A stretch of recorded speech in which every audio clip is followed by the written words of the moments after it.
کیا آپ یقین کریں گے، دائی ڈاکٹر عبدالرحمٰن المسیح رحمۃ اللہ علیہ کہتے ہیں، میرے افریقہ میں دعوتی کام کے دوران میں ایک دن کھڑا تھا کہ میں نے ایک افریقی عورت کی آو بکا سنی جو چھوٹے بچوں کے ایک ڈاکٹر سے گریہ کر رہی تھی اور اسے واسطے دے رہی تھی۔ میں اس کے اصرار کی شدت اور اپنے مطلب کو منوانے کی پختگی سے واقعی میں متاثر ہوا، اور میں نے طبیب سے پوچھا کہ کیا معاملہ ہے۔ اس نے کہا، اس کا دودھ پیتا بیٹا جسے ہم نے میت قرار دے دیا ہے اور یہ نہیں سمجھ رہی اور چاہتی ہے کہ میں اس کے بیٹے کو ان بچوں میں رکھوں جن کا علاج کیا جاتا ہے، اور جو مال ہم اس پر خرچ کریں گے اس کا کوئی فائدہ نہیں ہوگا۔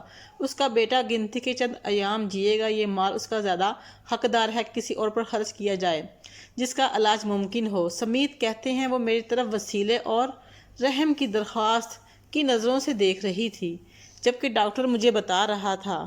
میں نے مترجم سے کہا، اس سے پوچھو کہ اسے روزانہ کتنا مال درکار ہوگا۔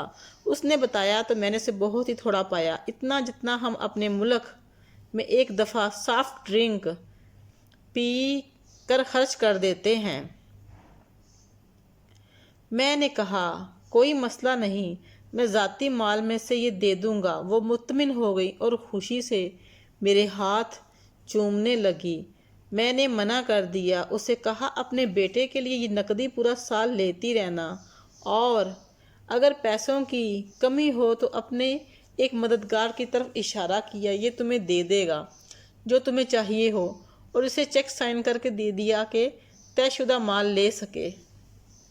مہینے اور سال گزرتے گئے اور واقعی طور پر میں نے اس بچے کو میت ہی سمجھا تھا اور مال تو صرف اس کی ماں کو تسکین حاصل ہونے کے لیے دیا تھا اور اس وعدے کے لیے دیا تھا کہ وہ اسلام کے ساتھ اپنا وعدہ مضبوط کر کے اسلام پر پکی ہو جائے، اور میں یہ معاملہ بھول بھی گیا تھا۔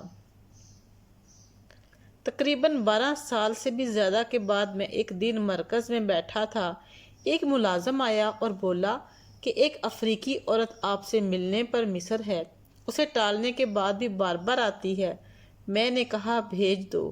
ایک عورت داخل ہوئی جسے میں پہچانتا نہ تھا اور اس کے ساتھ ایک خوبصورت اور مطمئن چہرے والا بچہ تھا۔ کہنے لگی، یہ میرا بیٹا عبدالرحمٰن ہے اور یہ پورا قرآن حفظ کر چکا ہے اور بہت سی احادیث رسول صلی اللہ علیہ وسلم بھی یاد کر چکا ہے، اور میں چاہتی ہوں کہ یہ آپ کے ساتھ رہ کر دائی بن جائے۔ میں اس کے اصرار پر حیران ہوا اور بولا، تم اپنی اس درخواست پر مجھ سے اصرار کیوں کر رہی ہو؟ میں کچھ بھی سمجھ نہیں رہا تھا۔ میں نے بچے کو دیکھا تو وہ بڑے اطمینان سے عرب بول رہا تھا۔ مجھے کہنے لگا، اگر اسلام اور اس کی کیا رحمتیں نہ ہوتی تو میں آج زندہ نہ ہوتا اور آپ کے سامنے کھڑا نہ ہوتا۔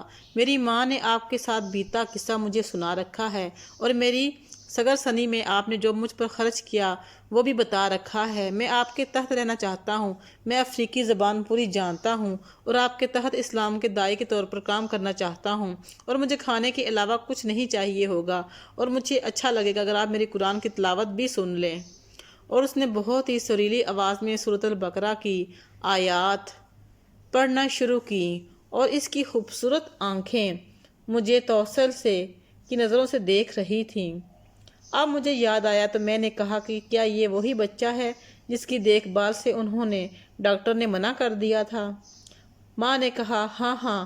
پھر بولی، میں اسی لیے اسے آپ کے پاس لانے پر مصر تھی، اور میں نے اس کا نام بھی آپ کے نام پر عبدالرحمٰن رکھا ہے۔ ڈاکٹر سمیت کہتے ہیں، میرے قدم مجھ سے اٹھ نہیں رہے تھے، میں زمین پر آ رہا۔ میں خوشی اور حیرت سے مفلوج آدمی جیسا ہو چکا تھا۔ میں نے اللہ کے حضور سجدہ شکر کیا۔ میں روتے ہوئے کہہ رہا تھا، سافٹ ڈرنک جتنا خرچ ایک جان بچا سکتا ہے اور اس سے بڑھ کر ہمیں ایک دائی عطا کر سکتا ہے جس کی ہمیں ضرورت ہے۔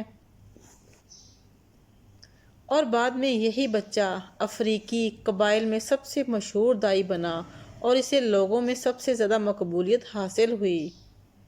کتنے ہی چھوٹے صدقے ایسے ہوتے ہیں جو اتنے سارے لوگوں کی زندگیاں بدل دیتے ہیں اور انہیں سعادت مند بنا دیتے ہیں، اور کتنا ہی مال ہم بغیر کسی مقصد اور ہدف کے خرچ کر دیتے ہیں جو کہ ہماری اور امت کے لیے وبال جان بن جاتا ہے۔